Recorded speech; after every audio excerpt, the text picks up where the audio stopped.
Chapter 4. You possess exactly 4 minutes, Easton said. His voice vibrated through the microscopic earpiece in Danny's left ear. Howard just ordered the Wagyu ribeye. He expects me to split the bill. The alibi holds concrete weight. Do the job. Danny reached up and pulled the earpiece free. He dropped the plastic nub through the iron grate of a storm drain. He listened to it splash into the black water below. He stood in a narrow alley behind Eclipse, Jack Solis's flagship nightclub in South Beach. The bass from the sound system above pounded through the pavement, traveling up Danny's leather dress shoes and vibrating his teeth. The alley smelled of stale beer, sour limes, and diesel exhaust from an idling garbage truck. He adjusted the cuffs of his tailored, charcoal jacket. He touched the cold polymer grip of the Glock 19 tucked into his waistband at the small of his back. He stepped out of the shadows. He adopted the glide. He relaxed his spine, dropped his shoulders, and let absolute unearned arrogance dictate his stride. He approached the reinforced steel security door at the end of the alley. 2 men flanked the entrance. They wore tight black t-shirts stretched over steroid-inflated pectorals. The man on the left featured a spiderweb tattoo covering his throat. The man on the right chewed a toothpick, his eyes hidden behind mirrored aviator sunglasses despite the midnight darkness. Danny did not break stride. He aimed his trajectory straight between them. The man with the neck tattoo raised a massive scarred hand. Hold up. Boss shut the basement down. Count is happening. Danny stopped 1 foot away from the raised hand. He curled the right corner of his mouth upward. The Easton Cross smirk. He flattened his eyes, stripping all human empathy from his gaze. He stared at the center of the man's forehead, treating the muscle like an inconvenient piece of furniture. Lower the hand, Danny said. Flat, declarative tone. 0 volume. The muscle hesitated. He recognized the face. Everyone in the South Beach syndicate recognized Easton Cross. Easton represented high-end finance, judges on payrolls, and a reputation for ordering executions with a keystroke. Jax gave strict orders, Mr. Cross, the man said. The aggression leaked out of his voice. I own the mortgage on this structure, Danny said. I finance your employer. Open the steel. The man chewed the inside of his cheek. He looked at his partner. The man with the aviators offered 0 help. He kept his hands near his belt, remaining statue still. The neck-tattooed man swallowed hard, turned, and punched a 4-digit code into the keypad. The heavy door unlatched with a loud metallic clack. Appreciate it, Danny said.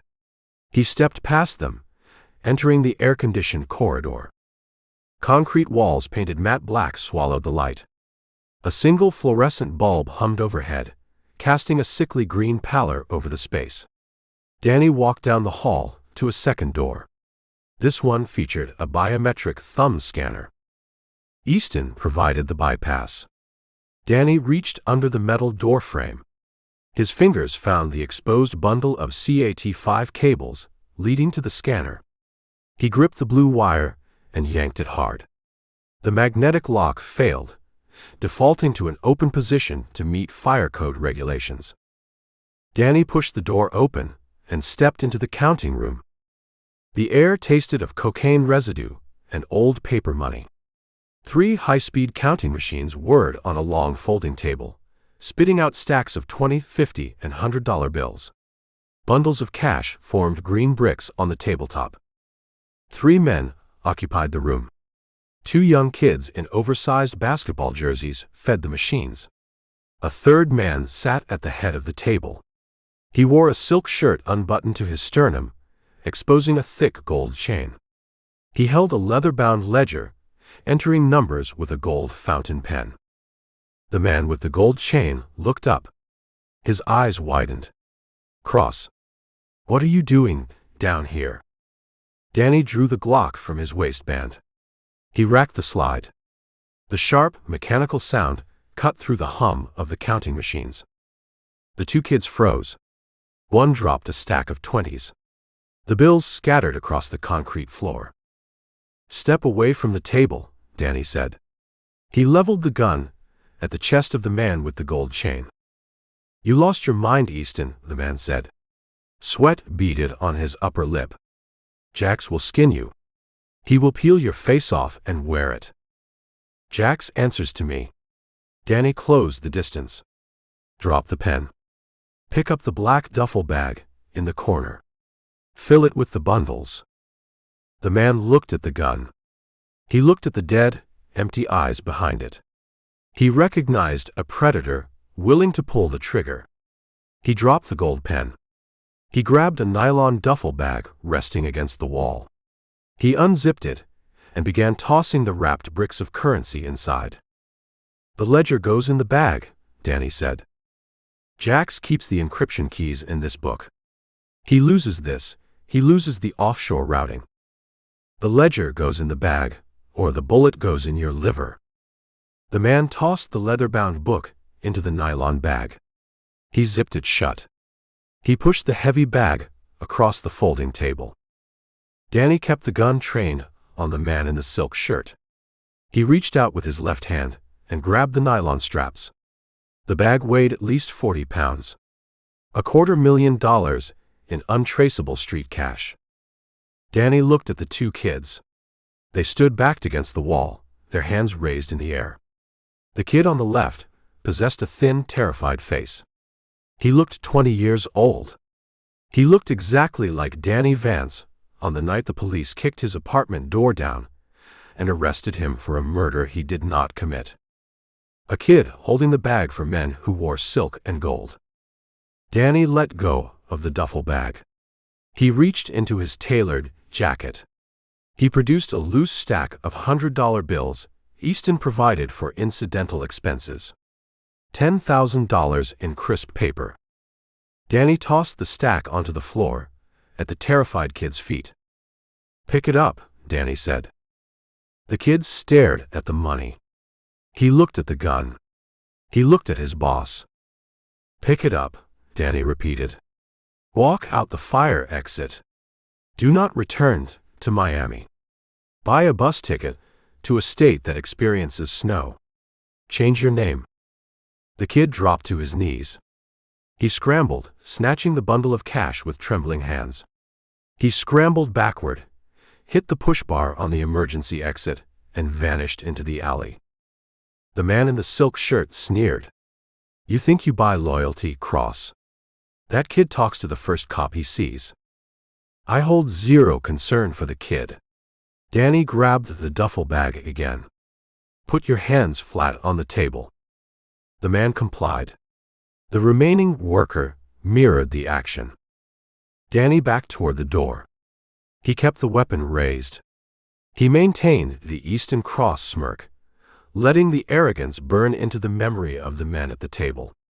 He needed them to report exactly who robbed them. He needed Jax Solis to aim his cartel muscle directly at the high-end offshore broker currently eating a Wagyu ribeye 3 miles away. Danny slipped through the doorway. He pulled the heavy door shut. He moved down the corridor, feeling the adrenaline spike in his bloodstream. The phantom heat of the prison swamp vanished, replaced by the cold, sharp reality of the stolen cash. He hit the alley. The two guards at the exterior door stood facing the street, watching for police cruisers. Danny walked past them. He kept the duffel bag tucked close to his leg, obscuring the bulk in the shadows. "Have a productive night," Danny said. The guard with the neck tattoo offered a rigid nod. Danny turned the corner onto Collins Avenue. The neon signs painted the sidewalk in shades of electric blue and magenta. Tourists crowded the pavement, oblivious to the violence humming beneath the surface of the city. A black Cadillac Escalade idled in the loading zone of a shuttered boutique. The rear passenger window rolled down 2 inches. Danny opened the rear door. He threw the heavy duffel bag onto the leather floorboard. He climbed into the back seat. Brick sat behind the wheel. The giant shifted the SUV into drive.